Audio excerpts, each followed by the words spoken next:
જંબુસર તાલુકા કક્ષાના ખાનપુર દેહ ખાતે પ્રજાસત્તાક પર્વની ઉજવણી કરાઈ। 26મી જાન્યુઆરી એટલે પ્રજાસત્તાક પર્વની ભારતભરમાં ઠેર ઠેર ભવ્ય ઉજવણી કરવામાં આવે છે। જંબુસર તાલુકાના 77માં પ્રજાસત્તાક પર્વની ખાનપુર ગામે ઉજવણી કરવામાં આવી હતી। પર્વ નિમિત્તે સરકારી કચેરીઓને રોશનીના ઝગમગાટથી શણગારવામાં આવી હતી। સવારથી જ વાતાવરણ દેશભક્તિમય બની ગયું હતું। તાલુકા કક્ષાની ઉજવણી ખાનપુર દેહ ખાતે કરવામાં આવી હતી, જ્યાં નાયબ મામલતદાર એનજી મેમરિયાના વરદ હસ્તે ધ્વજવંદન કરાયું હતું।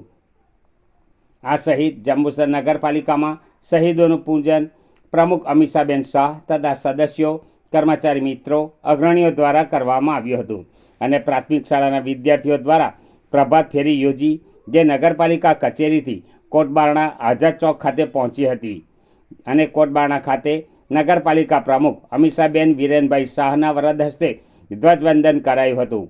નગરપાલિકા કચેરી ખાતે મુકેશભાઈ ચૌહાણના વરદ હસ્તે ધ્વજવંદન કરાયું તથા શહેરની શાળાઓ એસએનઆઈસી હાઈસ્કૂલ ખાતે નગરપાલિકા કારોબારી અધ્યક્ષ કલ્પેશભાઈ પટેલના વરદ હસ્તે ધ્વજવંદન બાદ શાળાના વિદ્યાર્થીઓ દ્વારા સાંસ્કૃતિક કાર્યક્રમો યોજાયા હતા અને જનતા કેળવણી મંડળ સંચાલિત ભગીની શાળાઓનો ધ્વજવંદન કાર્યક્રમ કોલેજ કમ્પાઉન્ડમાં યોજાયો હતો, જ્યાં એનસીસીના બાળકો દ્વારા પરેડ યોજાઈ હતી અને પ્રોફેસર મહેન્દ્રભાઈના હસ્તે ધ્વજવંદન બાદ પરેડ નિરીક્ષણ કરાયું હતું તથા નવયુગ વિદ્યાલય ખાતે વિદ્યાર્થીની જાંબુ ઝીલના હસ્તે ધ્વજવંદન બાદ સાંસ્કૃતિક કાર્યક્રમો યોજાયા હતા તથા સરસ્વતી વિદ્યાલય ખાતે ધ્વજવંદન કરાયું હતું। જંબુસર ડેપો પોલીસ ચોકી ખાતે પ્રતિવર્ષની જેમ વેપારી એસોસિએશન દ્વારા ધ્વજવંદન કાર્યક્રમ યોજાયો હતો, જેમાં retired additional general manager DGVCL M A. શેખના હસ્તે ધ્વજવંદન કરાયું હતું।